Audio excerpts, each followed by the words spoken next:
Hello.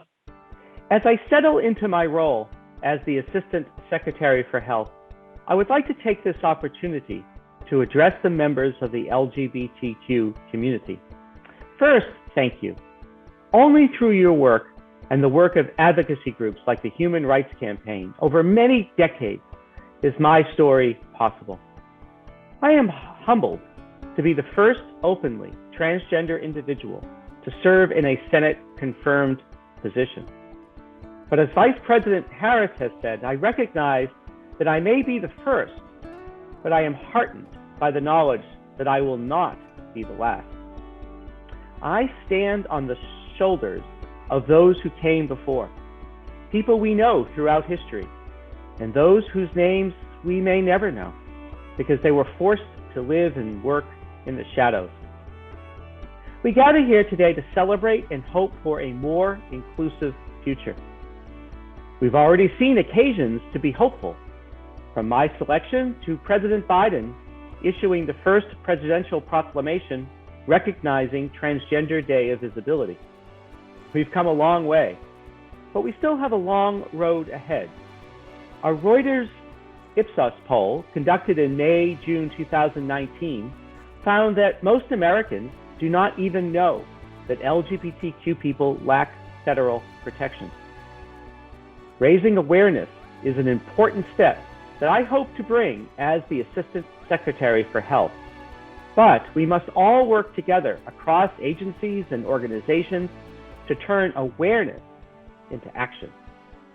To that end, the federal government must continue to lead by example and showcase the importance of full federal LGBTQ equality. We are making strides. We have started to revive and expand the Health and Human Service Health Disparities Council to work on LGBTQ policy changes across the agency and its offices and programs. But I want to emphasize we have not made progress unless we have all made progress. We need to all continue to strongly advocate for the most vulnerable in our community.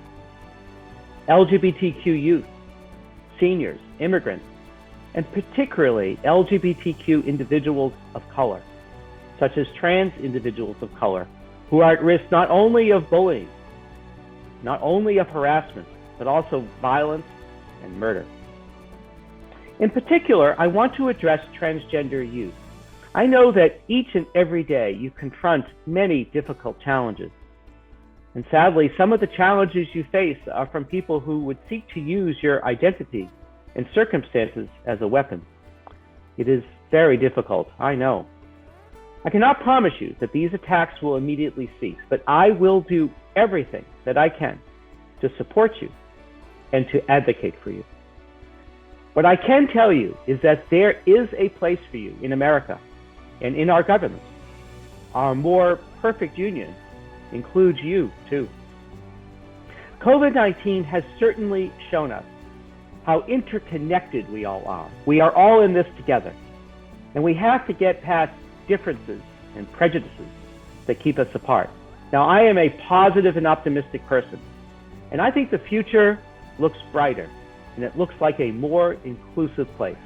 So thank you for having me here today. Thank you for gathering to support LGBTQ rights.